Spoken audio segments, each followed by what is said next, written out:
Bonsoir à vous toutes et bonsoir à vous tous. Il est 18 heures très précisément et bienvenue si vous nous rejoignez sur la République des Pyrénées.fr ou bien sur la page Facebook de la République des Pyrénées. Si on nous avait dit en 1997, lorsque déjà je vous accueillais pour la première édition des Étoiles de l'économie qui s'appelait alors le Trophée des As de l'entreprise aux Zénith de Pau, si on nous avait dit que pour cette 12e édition, nous ne serions pas devant un parterre de chefs d'entreprise, de décideurs qui comptent sur ce territoire, le Béarn et la Soule, mais devant un auditorium totalement vide, jamais nous ne l'aurions cru. Si l'on m'avait dit, il y a maintenant précisément 21 ans, jour pour jour, le 26 janvier 2000, alors que je répétais ici même dans cet auditorium ce qu'allait donner l'inauguration de ce Palais Beaumont, centre de congrès qui allait ouvrir ses portes quelques heures après, si l'on m'avait dit que nous transformerions cet auditorium à un plateau de télévision pour vous accueillir ce soir et accueillir cette nouvelle édition des Étoiles de l'économie. Mais surtout, si l'on nous avait dit, il y a 2 ans maintenant, en novembre 2019, pour la précédente édition qui réunissait dans ce même lieu, le Palais Beaumont, quelques 600 décideurs, surtout si l'on nous avait dit que 2 ans plus tard, nous nous retrouverions simplement en mode distanciel, avec des personnes qui sont chez elles, touchées, frappées, comme tout le monde, par une obligation de couvre-feu. Si l'on nous avait dit que les entreprises dont nous allions parler ce soir seraient des entreprises qui devaient innover, créer, générer de l'emploi, se transformer, faire preuve de résilience dans un environnement sanitaire, économique tel que celui que nous vivons, celui que nous traversons depuis pratiquement une année. Je pense que jamais, jamais, jamais, nous n'aurions cru ces personnes-là. Oui, pourtant, c'est dans ces conditions que vont se dérouler ces quelques 2h30 d'émissions et de plateaux que nous allons mener ici même. Nous n'allons pas faillir à la tradition de ces étoiles de l'économie, celle qui va vous permettre de faire connaissance avec des chefs d'entreprise, des femmes, des hommes qui, au travers de leur engagement, au travers de leur capacité à entreprendre, au travers de leur envie de relever ce formidable défi qui est celui de l'entreprise, continuent à créer des emplois, continuent à se battre pour des modèles économiques dont ils sont fiers, dont ce territoire peut être fier. C'est donc une édition particulière des Étoiles de l'économie qui s'ouvre maintenant. Vous allez pouvoir la suivre non seulement en direct, mais également en replay. Pour celles et ceux qui sont en direct, vous pourrez participer à la première partie de la soirée, qui sera en réalité une table ronde et un débat durant lequel nous allons nous interroger et nous intéresser sur la façon dont cette pandémie fait évoluer notre rapport au travail et quelles évolutions en matière de travail, les entreprises que nous dirigeons, les uns et les autres, vont devoir anticiper, absorber, gérer. Ça sera dans la première partie de cette soirée. Ensuite, aura lieu un palmarès tout à fait particulier dont je vais vous parler dans quelques instants après le générique que voici. One. Here we go.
Bonsoir vous toutes et bonsoir vous tous et bienvenue si vous nous rejoignez ce moment sur la page Facebook de la République des Pyrénées ou bien donc sur le site de la République des Pyrénées.fr. Avant d'ouvrir cette soirée, je voudrais sans plus tarder vous souhaiter la bienvenue et céder le micro par écran interposé à Patrick Vandris, le président directeur général de Pyrénées Presse, qui préside également au destiné du groupe Sud-Ouest. Nous l'écoutons.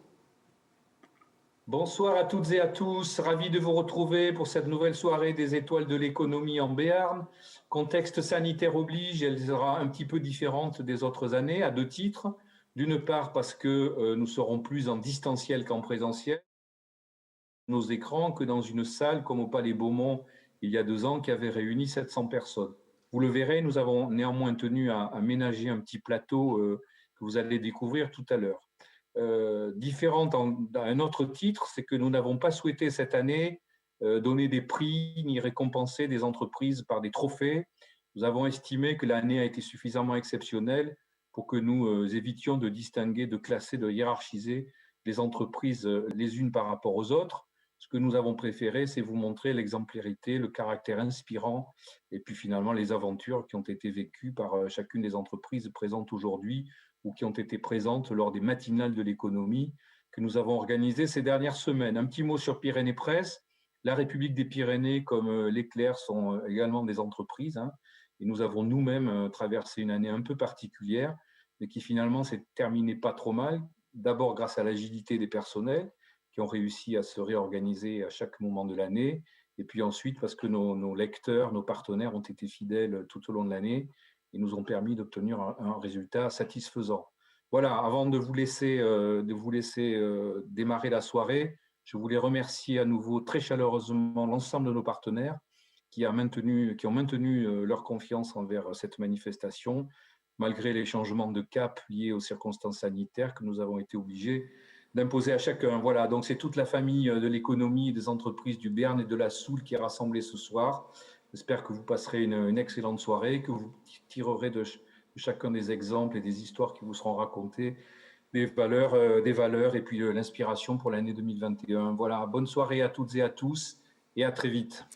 Merci à Patrick Van Ries d'avoir ouvert cette soirée. Bruno Robali, vous avez suivi l'ensemble de l'organisation de cette édition particulière des Étoiles de l'économie. Ces entreprises que nous allons mettre en valeur tout à l'heure dans la deuxième partie de la soirée, comment ont-elles été choisies par l'ensemble des partenaires dont le nom a déjà défilé sur l'écran et que vous connaissez bien, chers amis, parce que ce sont des partenaires extrêmement fidèles à cette manifestation. Comment s'est donc déroulé le choix? Bonsoir. Oui, bonsoir Eric. Donc c'est vrai que les circonstances étaient un peu particulières, mais on a tenu, parce que c'est un moment important, à maintenir l'organisation des Étoiles de l'économie. Et avec les partenaires, dès la fin du premier confinement, on s'est retrouvés et on a décidé de poursuivre l'aventure. On s'est dit comment on va faire, parce que c'est vrai que dans les circonstances actuelles, on ne peut pas faire de palmarès, cela n'aurait pas de sens. Et donc on a décidé de mettre en valeur des entreprises qui ont eu des parcours pendant cette crise, qui peuvent inspirer les autres, qui ont fait preuve d'agilité, d'innovation, et dont les aventures que nous avons racontées déjà dans les matinales c'est vrai. Et que nous allons voir ce soir aussi, ont peut-être valeur d'exemple. Alors, on s'est réunis plusieurs fois avec les partenaires, on a eu des échanges, et c'est comme ça qu'on a fait des choix pour montrer ces exemples. Merci beaucoup. Ce soir, nous nous intéresserons également à des questions qui touchent aujourd'hui les acteurs de l'économie que vous êtes, qui nous suivez peut-être maintenant. Je vous invite vraiment à rester sur le www.larepubliquedespyrénées.fr pour suivre l'intégralité de cette soirée qui va donc s'ouvrir par une table ronde, un débat. On va s'interroger sur les nouvelles organisations du travail à venir. Je tiens simplement à vous préciser, chers amis, que tout le long de cette partie, vous allez pouvoir converser, échanger avec nos invités qui vont me rejoindre durant le jingle que voici. Allons-y.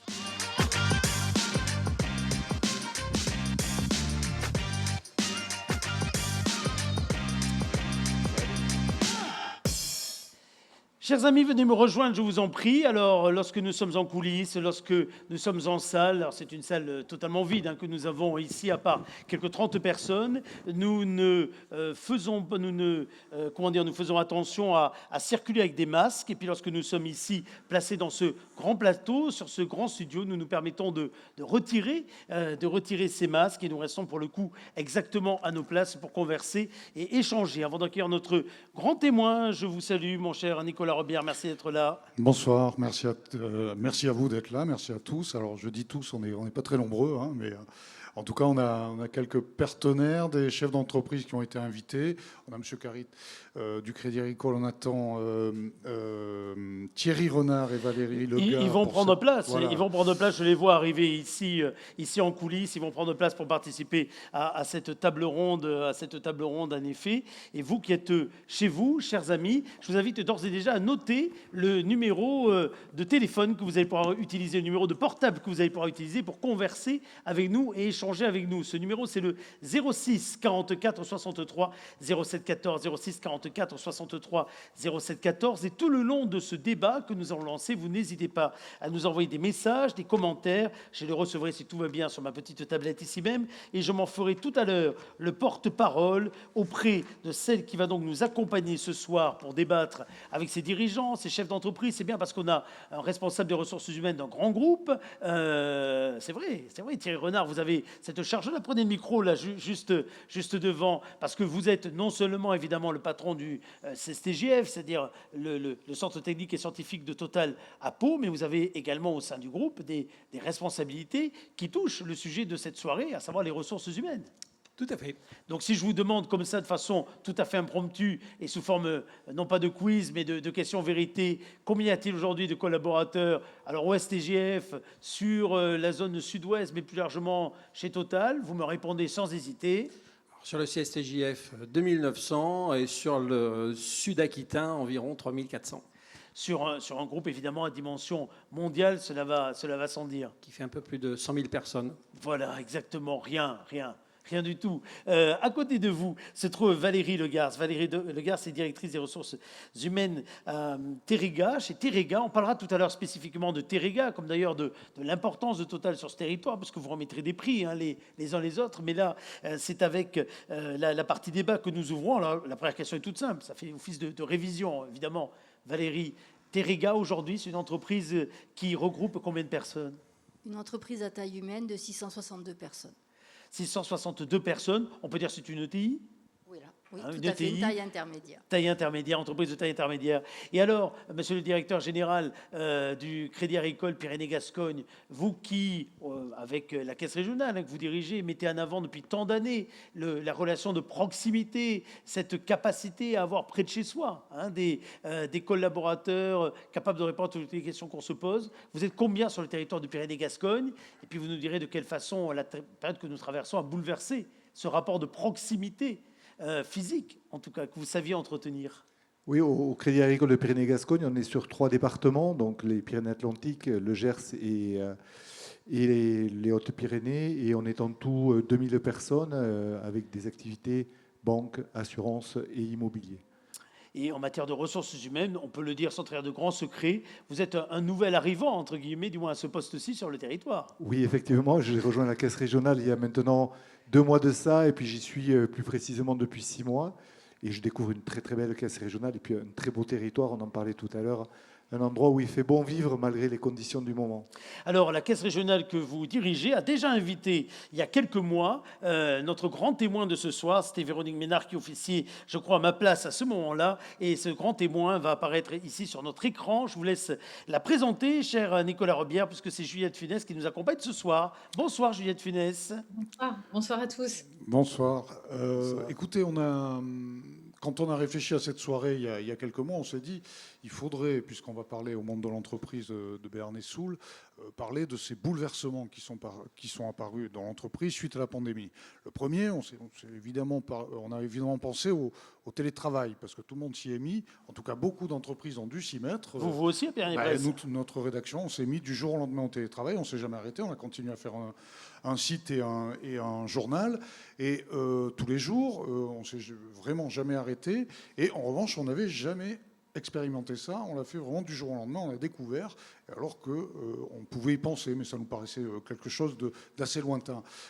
Évidemment qu'on s'était dit au départ, télétravail. Et puis la pandémie durant, vous en savez quelque chose, entre les confinements, les déconfinements, les reconfinements, les couvre-feux, on s'est dit qu'il fallait élargir finalement la thématique. Et on est très heureux d'avoir Julia de Funès avec nous, qui est docteur en philosophie, mais qui a beaucoup réfléchi sur le monde de l'entreprise, qui a d'ailleurs travaillé dans le domaine des RH à une époque. Et on lui a demandé, elle a très gentiment accepté, de participer à cette table ronde autour de plusieurs thématiques. Alors télétravail certes, mais bien au-delà. Et c'est finalement la première question. Et à chaque fois que vous pourrez rebondir, madame, messieurs, pour donner vous-même vos constats en tant que témoin, en tant que manager. Juliette Funès, on vous a demandé une première question, elle est très large d'ailleurs. Qu'est-ce que la pandémie change, c'est même pas à changer, parce qu'elle la change toujours, dans le rapport au travail. Alors, il y a eu le télétravail, on vous a beaucoup entendu là-dessus, mais il y a sans doute beaucoup d'autres choses. Oui, alors il faut m'interrompre, je ne sais plus exactement combien de temps j'ai, mais la question est effectivement très large. Vous me coupez quand 10 minutes. vous en avez marre. Une dizaine de minutes, comme ça me permettra d'échanger et avec vous et de vous poser les premières questions qui arrivent d'ailleurs, vous concernant et concernant vos précédents ouvrages qu'on rappellera tout à l'heure. Allez-y. Alors écoutez, oui, sur le sens du travail, effectivement, la période n'a fait qu'amplifier et n'a fait que massifier certains phénomènes qui étaient, me semble-t-il, assez présents avant la période Covid, mais là qui se sont vus très concrètement généralisés. Évidemment, vous avez parlé du télétravail, c'est la chose la plus concrète qui est apparue. Je trouve que c'est paradoxalement, et c'est malheureux de dire ça, mais ça ne veut pas dire que je nie la période, l'aspect catastrophique de la période, que ce soit psychologique, moral, économique. Je ne nie pas du tout cette réalité, mais comme souvent dans l'histoire des hommes, l'histoire des idées et même l'histoire du management, les moments de rupture sont aussi des moments d'avancée. Et on le voit, et paradoxalement, il faut s'arrêter, il faut un arrêt brutal pour que les choses progressent. On le voit très fortement en sciences, et là on a des bons exemples aussi, c'est parce que parfois il y a des sauts épistémologiques, des ruptures épistémologiques, des changements de paradigme qui font qu'on avance et qu'on progresse. Et le télétravail, paradoxalement, c'est parce que le pays a été tout d'un coup bloqué, évidemment l'an dernier, en mars dernier, que ce phénomène qui était quand même malgré tout assez existant, mais s'est vu totalement généralisé.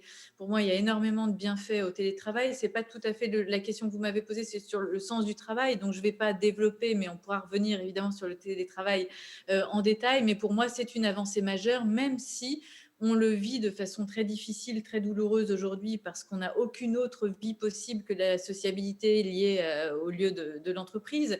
Donc on a envie effectivement, et on l'a vu notamment au mois de septembre, que les gens étaient plutôt en faveur du télétravail et enthousiaste sur le télétravail dans la première partie dans le premier confinement. Et puis en septembre, il y a eu une sorte de retournement. Ça s'explique non pas du tout par l'essence du télétravail, ça s'explique beaucoup par notre contexte. Et effectivement, il n'y avait aucun autre lieu pour se retrouver, pour parler. Les commerces étaient fermés. Donc effectivement, on a eu envie, bien légitimement, de se retrouver au bureau. Mais en tout cas, le télétravail, ce serait une erreur de juger de l'essence du télétravail à partir de la circonstance du confinement.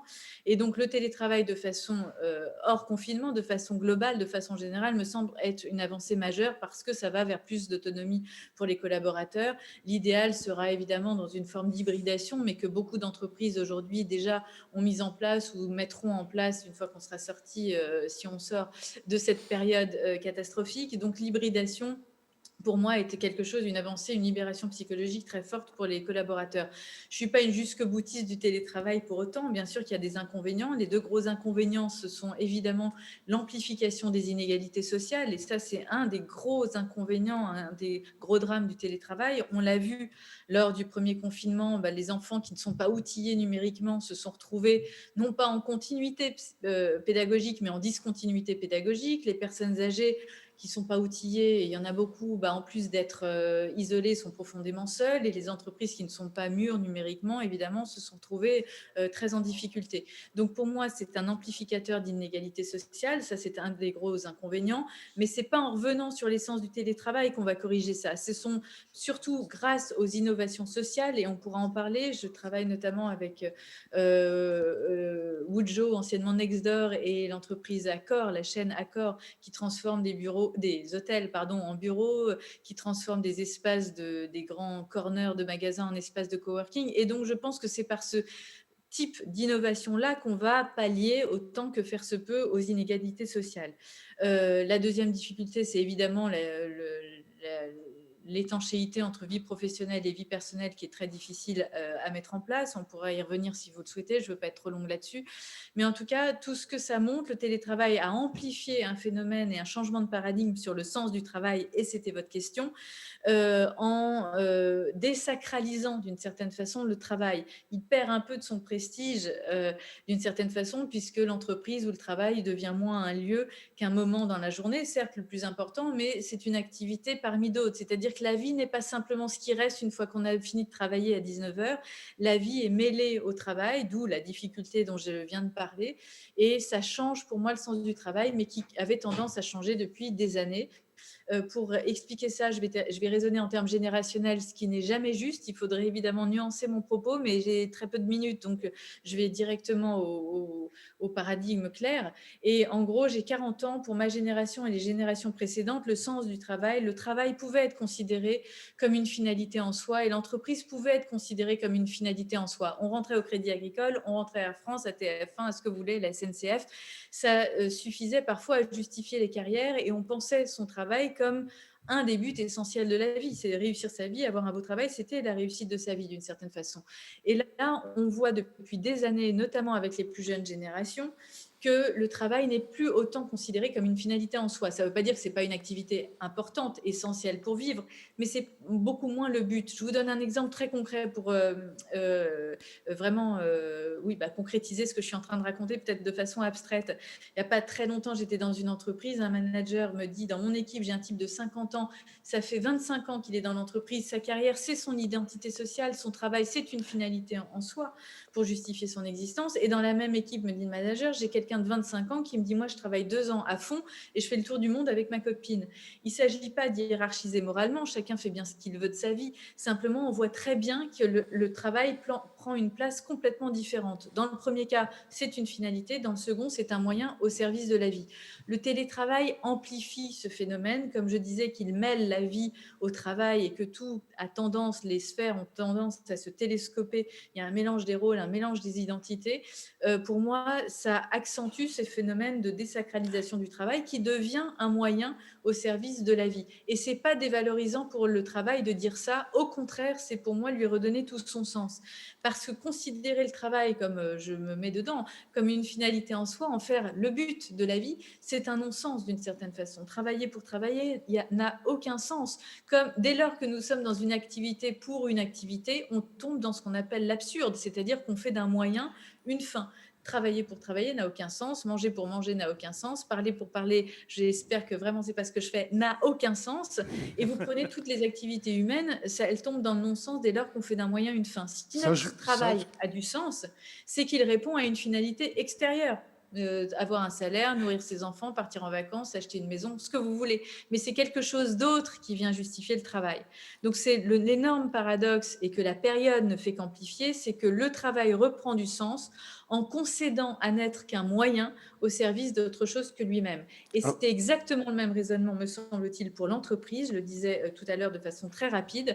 Les entreprises qui parviennent à recruter, à attirer aujourd'hui et donc à faire sens, sont celles qui, paradoxalement, se considèrent comme des moyens au service d'une cause plus grande qu'elle-même. La loi Pacte, oui, je sens que j'ai plus de minutes, juste en 2 secondes, la loi Pacte va tout à fait dans ce sens-là. La raison d'être oblige les entreprises à se penser au-delà, à excéder leur performance financière et économique vers une raison sociale, sociétale, environnementale, humanitaire, peu importe. Mais là encore, c'est le même raisonnement, et j'arrête là, je vois que je suis trop longue, mais en tout cas, c'est le même raisonnement. Les entreprises trouvent du sens, retrouvent du sens auprès du public et des plus jeunes générations en acceptant, en concédant d'être un moyen au service d'une plus grande cause qu'elle-même. Donc c'est ce changement de paradigme auquel on assiste et auquel la période, que la période a évidemment accentué et généralisé. Alors, merci Julia de Funès, vous êtes parfaite en transition, c'est parfait, parce que je vais vous poser la question justement de l'impact sur le sens même de l'entreprise. Est-ce que vous pensez que, avec ce changement de paradigme, certaines entreprises se retrouvent finalement désemparées avec des gens qui perdent leur raison de vivre et doivent chercher du sens? Là, c'est le boulot de qui de trouver du sens à l'entreprise? Alors, c'est le boulot des dirigeants et des managers et de tout le monde. Chacun trouve le sens qu'il peut à sa vie professionnelle, à sa vie personnelle.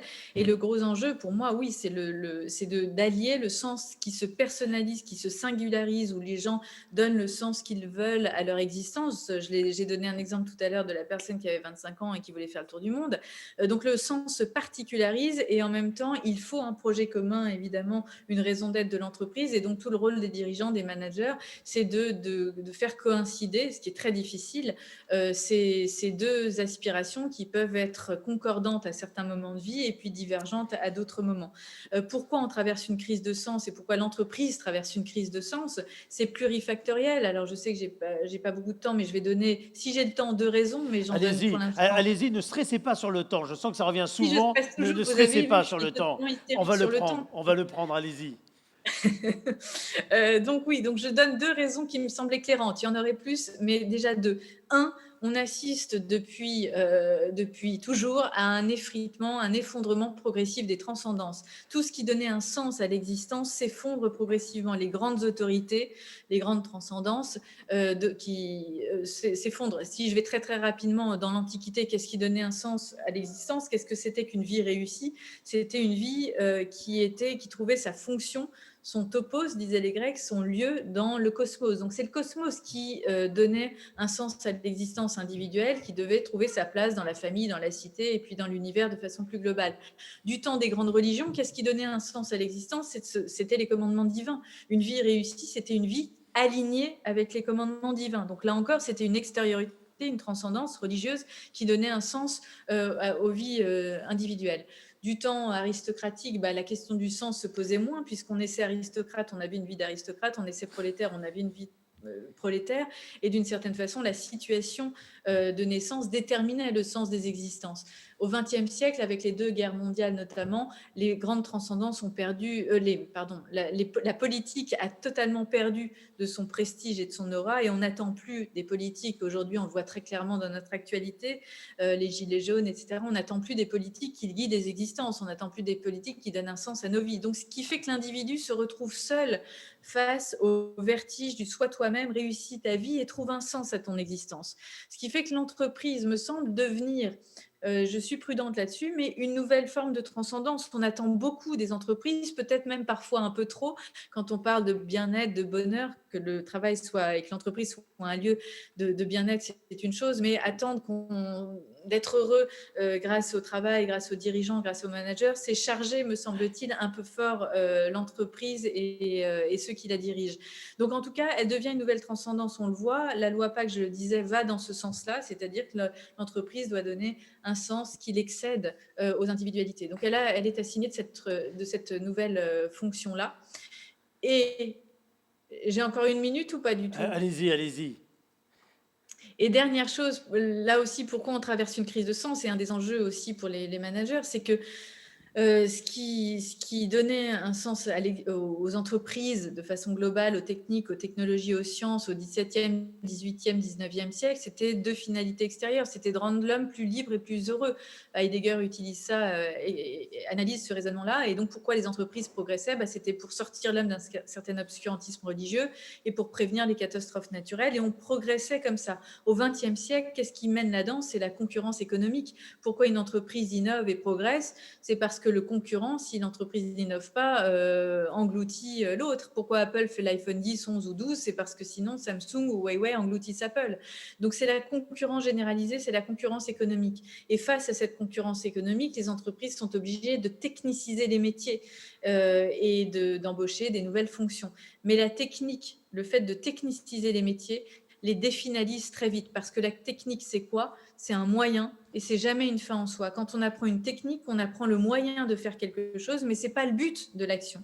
Et donc, plus les métiers se technicisent, plus vite ils se définalisent, et c'est ce qui explique un mal-être qui est très largement partagé malheureusement, où beaucoup de gens souffrent d'une absence de sens dans leur fonction et ne voient pas le résultat concret de ce qu'ils entreprennent.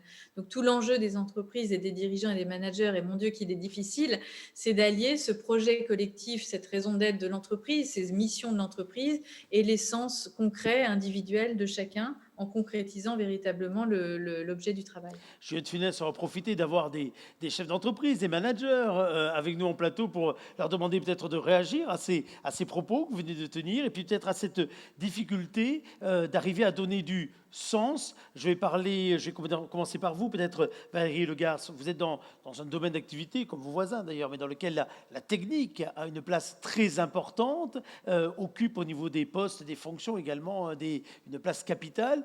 Et pour autant, vous avez bien entendu, il faut aller bien au-delà, il faut donner du sens. Comment est-ce qu'on y arrive? Alors nous donnons du sens depuis quelques années puisque nous nous sommes mis en mouvement pour adresser les enjeux de la transition énergétique, de la transition digitale et sociétale.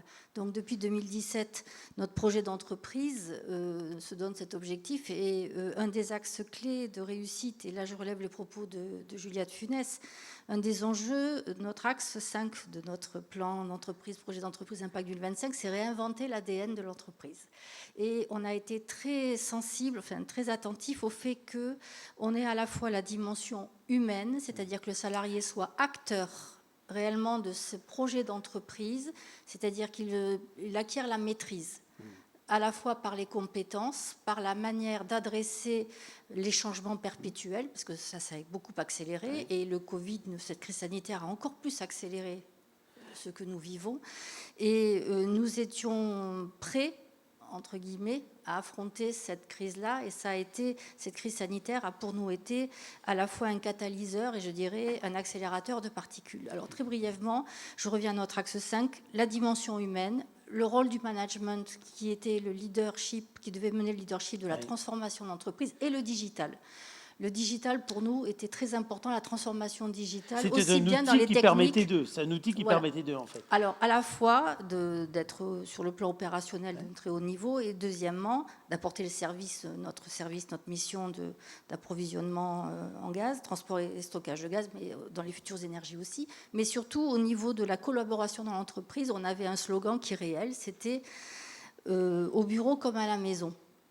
Et le Covid nous a permis de dire maintenant à la maison comme au bureau. Oui, de renverser le slogan. Et nous étions prêts et ça a été remarquable et on a eu une résilience positive. Alors, beaucoup de grains à moudre dans ce qu'a dit Julia de Funès. Thierry Renard, Madame Hologa parle d'une accélération dans la quête de sens. Est-ce que vous avez senti ce changement de paradigme au sein du CSTJF, mais aussi au sein du groupe Total ? Il est clair que 2020, avec le Covid, pour tout le monde, ça a été la fin de beaucoup de certitudes. Ça a été une rupture. Et je rejoins un petit peu ce que disait Valérie, le secteur de l'énergie. Je dirais que cette crise sanitaire a montré aussi que la crise climatique, la crise énergétique, dont tout le monde parlait, certains étant plus ou moins convaincus que les autres, c'était aussi une réalité, au même titre que cette crise sanitaire. Et ce qui fait que ça a donné un véritable écho à la démarche dans laquelle le groupe Total s'est engagé depuis plusieurs années et a accéléré ces derniers temps sur la transition énergétique, effectivement, sur l'implication dans les énergies nouvelles. Et je rejoins ce qui était dit par Julia de Funès sur le sens de nos équipes, en particulier aux jeunes générations. On a aujourd'hui une vraie dynamique positive au sein des équipes, et en particulier de ces jeunes générations, parce que le groupe Total est pleinement engagé dans la transition énergétique. Et ça résonne lorsque les jeunes discutent en famille, avec leurs amis. Non, ils ne bossent plus pour un groupe pétrolier, ils bossent pour un groupe multi-énergie, et ça leur donne un vrai sens, du vrai sens au travail.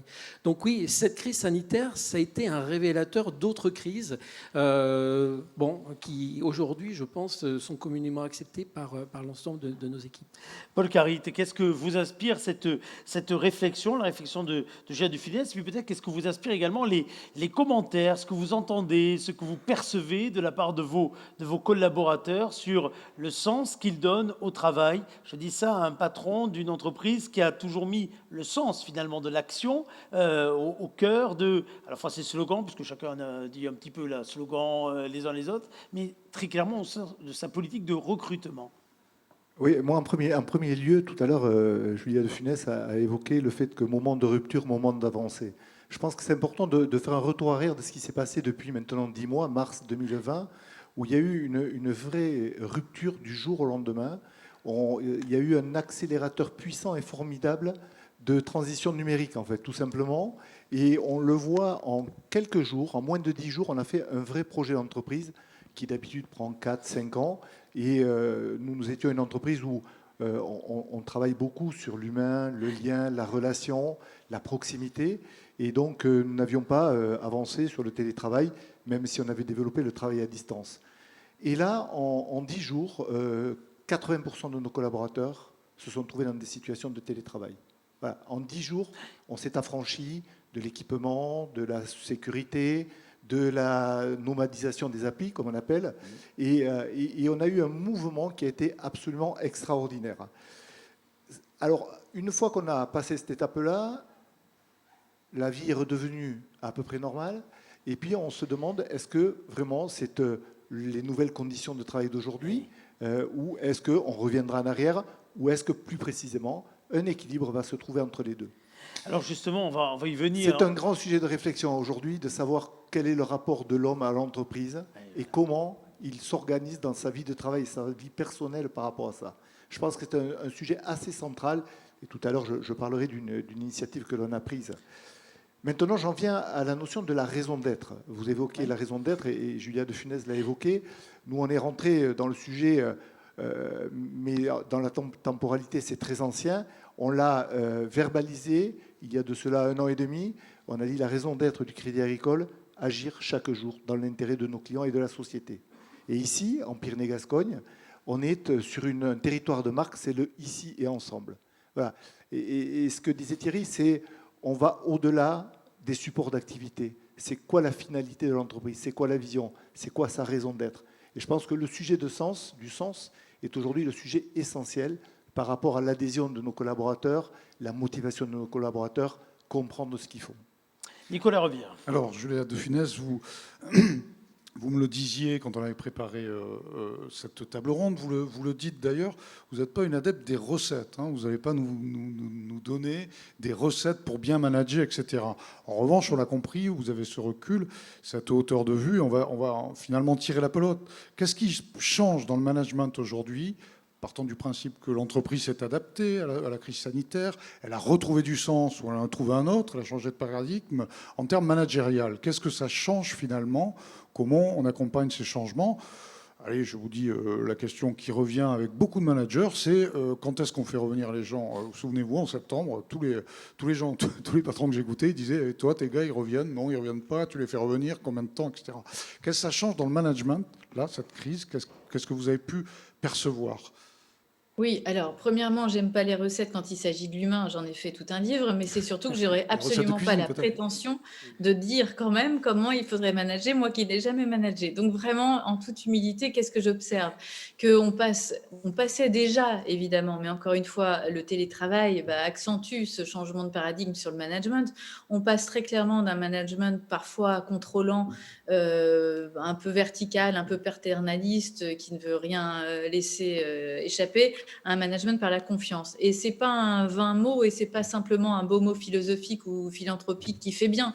Pour moi, la confiance, elle est rentable et j'ai beaucoup d'exemples d'entreprises où on a adopté un management par la confiance dans un souci intéressant et de rentabilité. Donc, c'est pas simplement quelque chose qui fait bien et qui améliore les relations humaines. Certes, oui, bien sûr, mais c'est vraiment pas forcément l'intérêt pour l'entreprise. Mais en tout cas, ça veut dire quoi un management par la confiance? Juste un mot sur ce terme-là, parce qu'on l'utilise beaucoup et il peut devenir vite un mot valise dans lequel on met tout et on ne comprend absolument rien. Et la confiance, l'étymologie du mot est très parlante.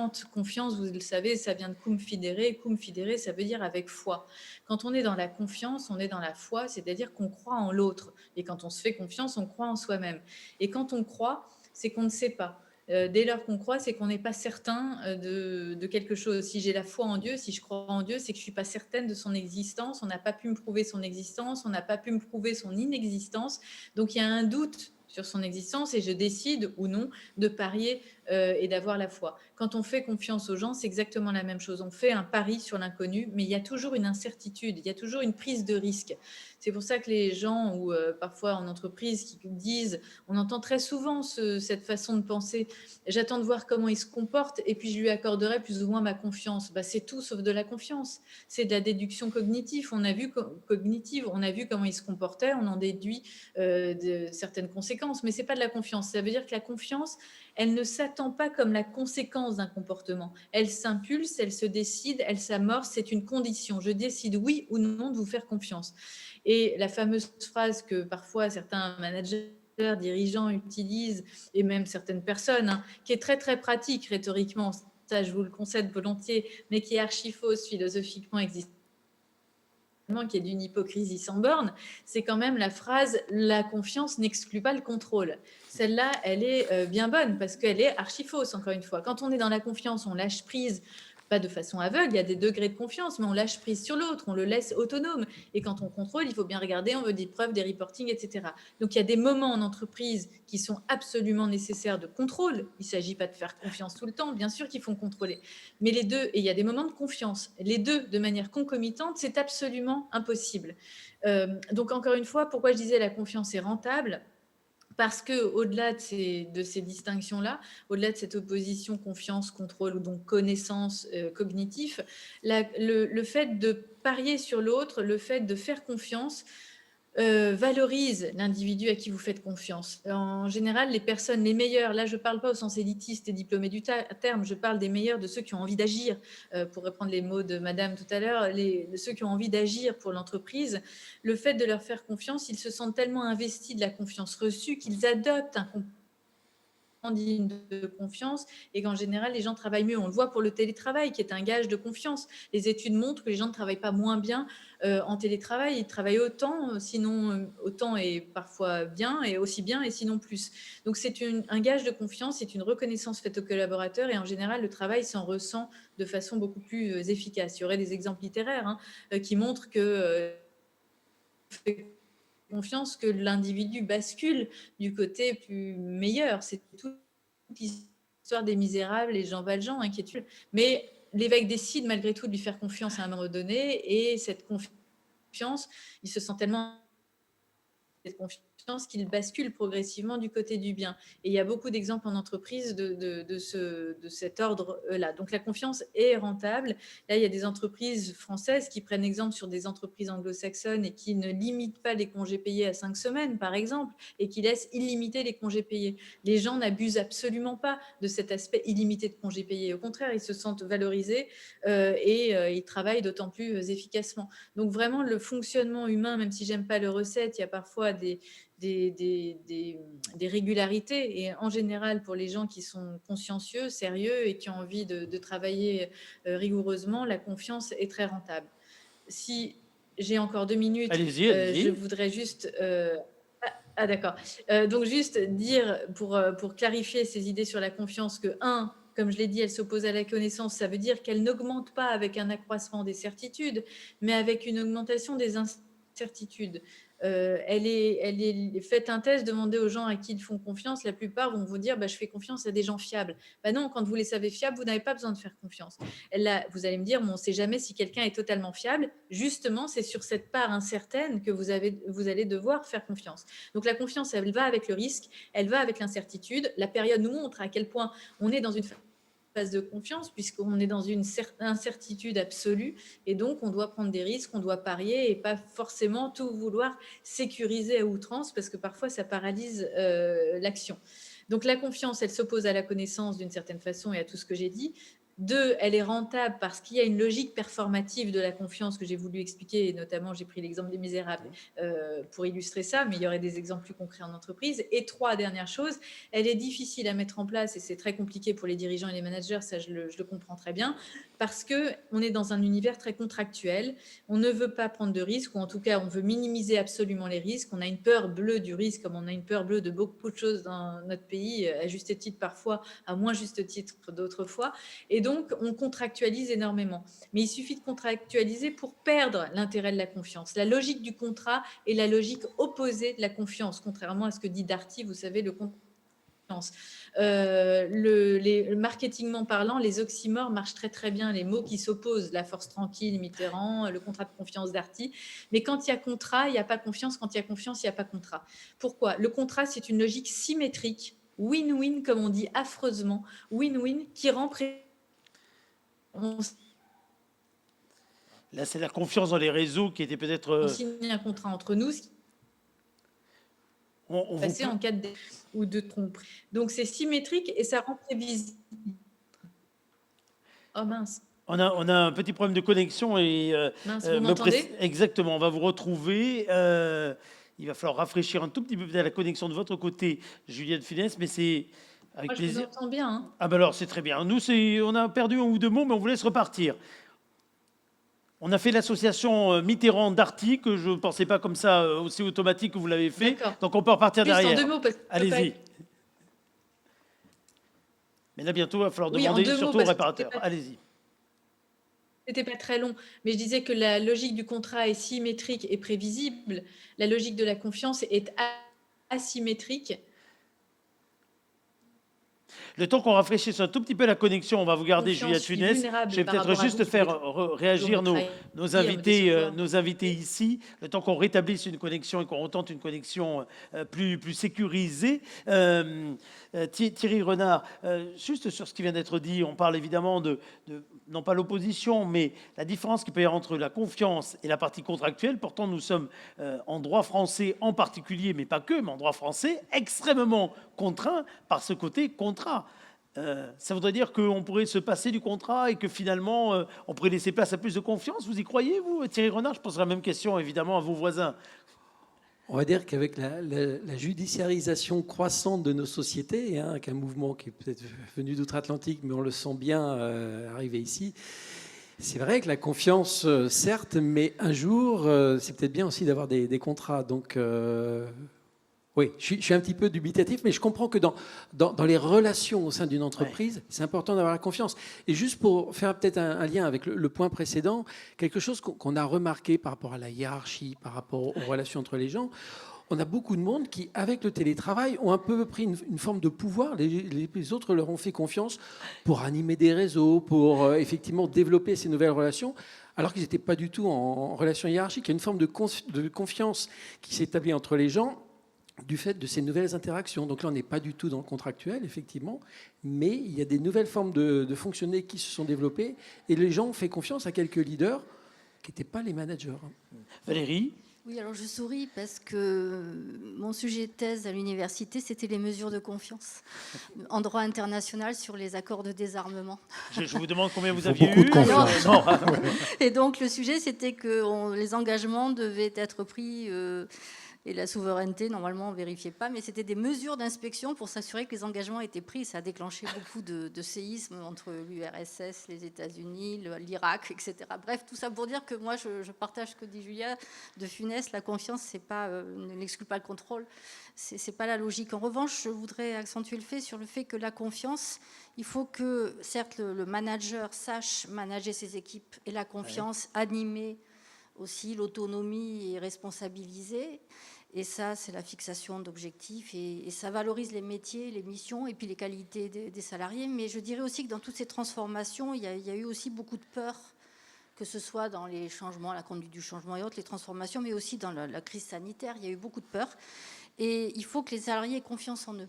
Et ça, je trouvais en eux les ressources pour adresser les sujets, maîtriser et se développer, être sécurisé dans ces situations-là. Et là, je voudrais faire pour partager cette expérience, au niveau de Terega, on a mis en place un programme qui s'appelle Capital Form avec l'élan béarnais. On a utilisé le savoir, l'expérience, l'expertise de la cellule de performance de l'élan béarnais, aussi bien dans la dimension adaptez-vous aux conditions, aux objectifs de votre environnement de travail.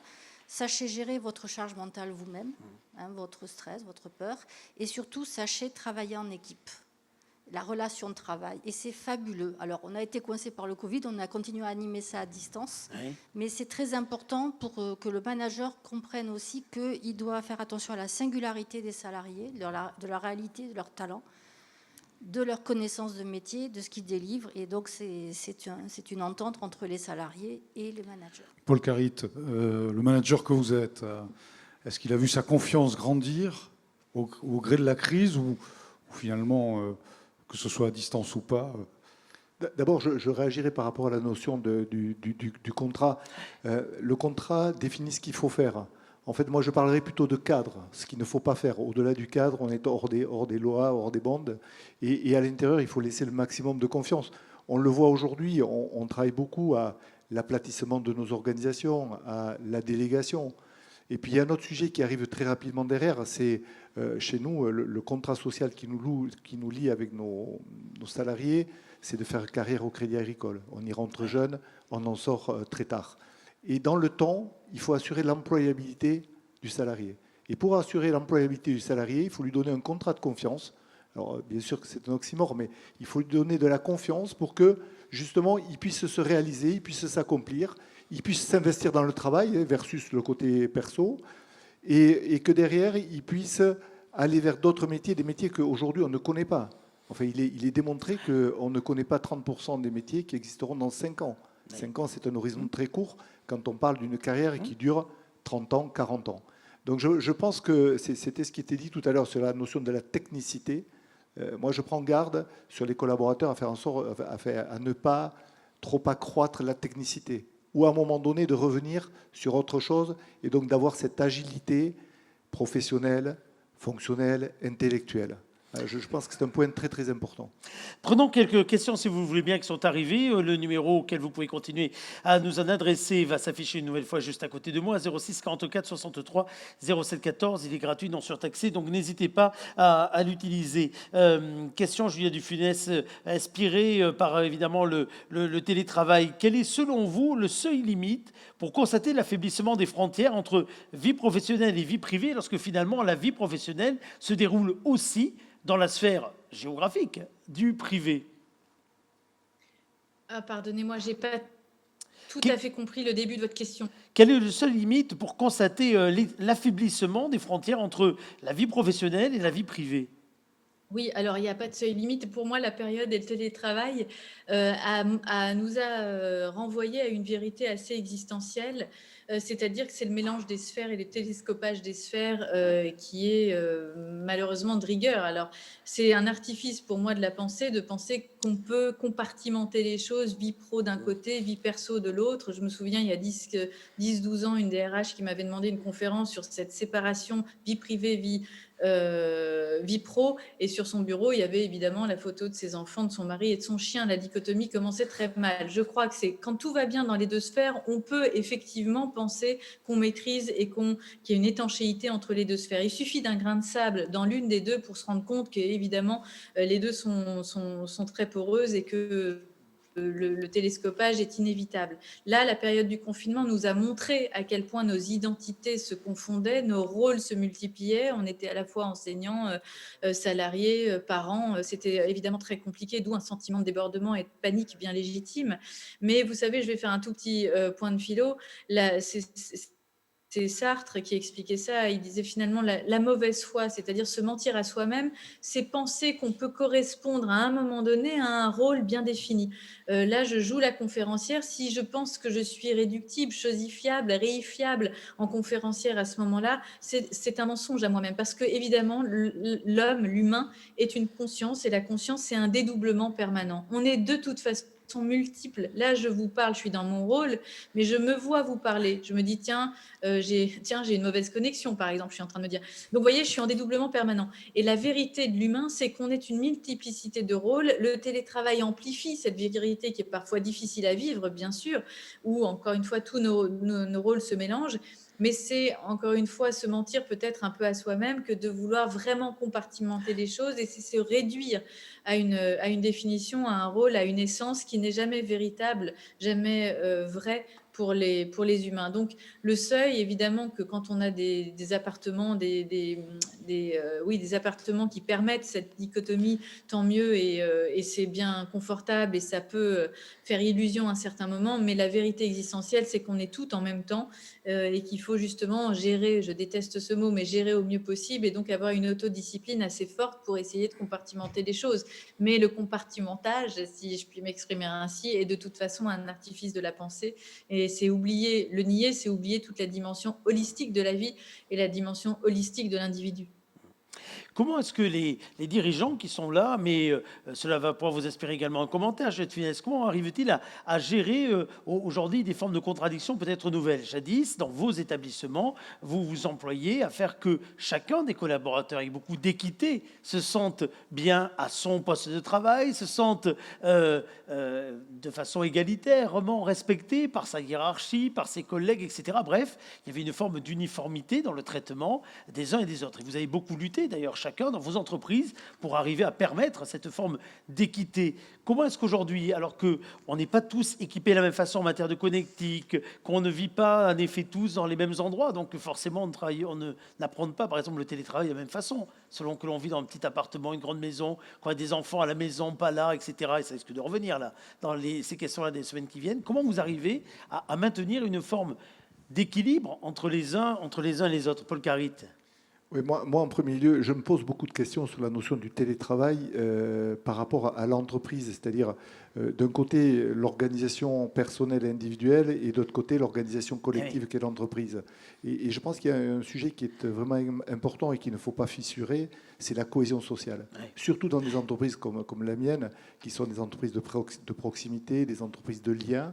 Et donc, il y a un apprentissage qui s'est fait. Il en retirera quelque chose.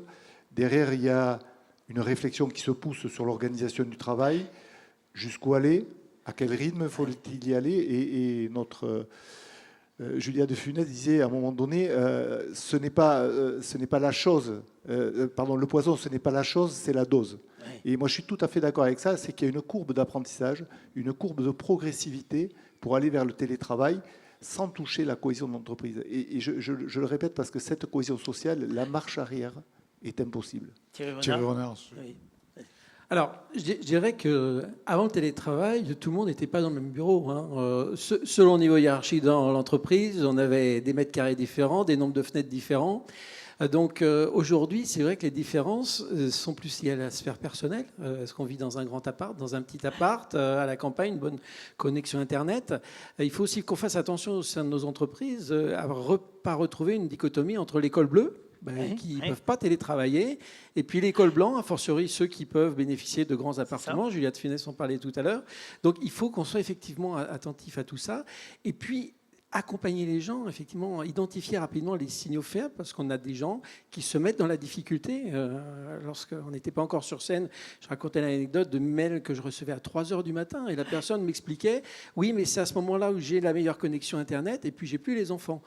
Il faut qu'on soit attentif, effectivement. Vous répondiez à 3h05 ou pas? Ouais, non, je ne répondais pas à 3h05.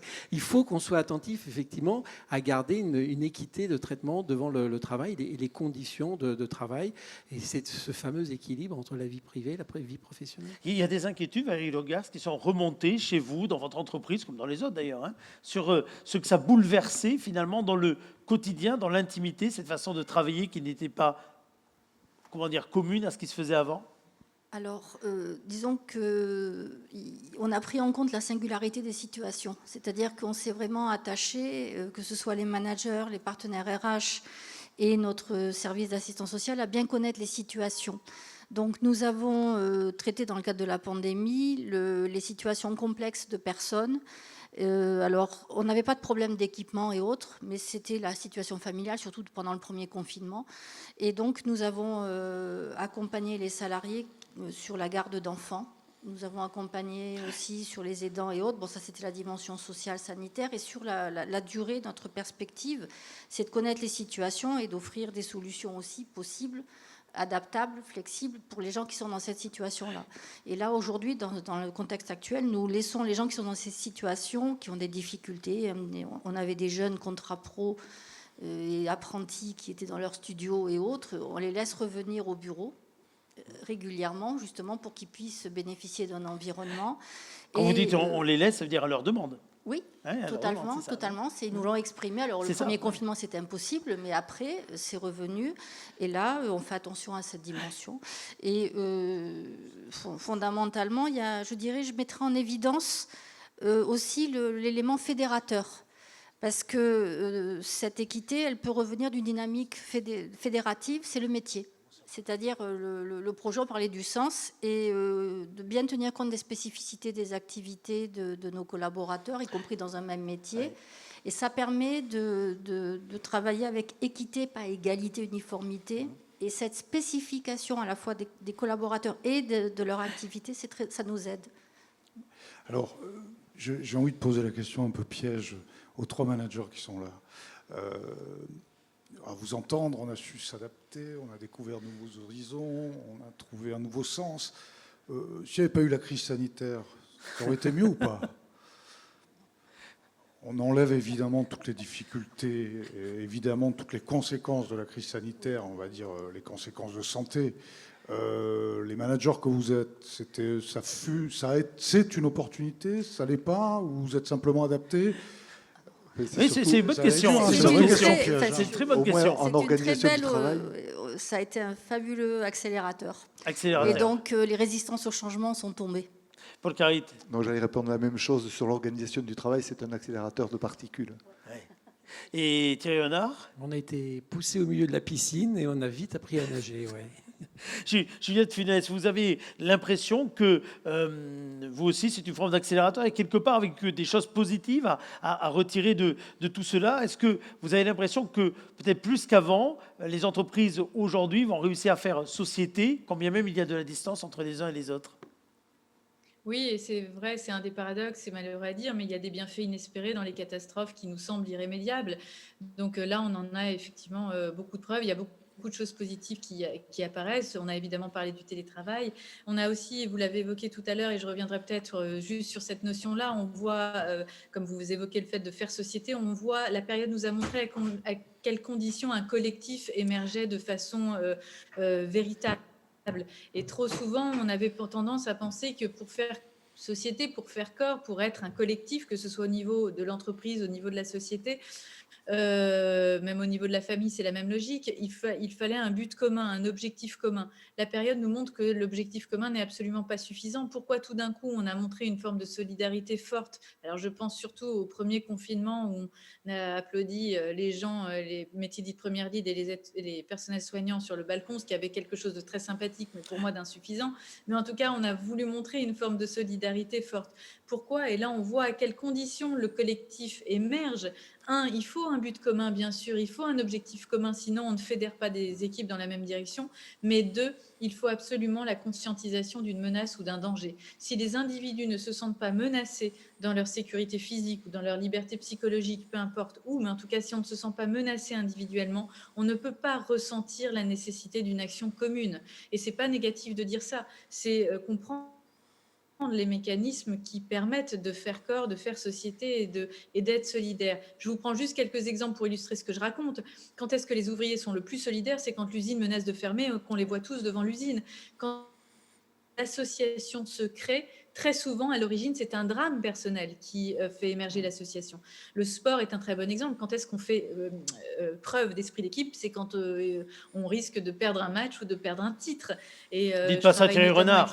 Les militaires et les sapeurs-pompiers de Paris, et le corps militaire, pourquoi il est si soudé? C'est parce que la mort est une éventualité à chacune de leurs actions.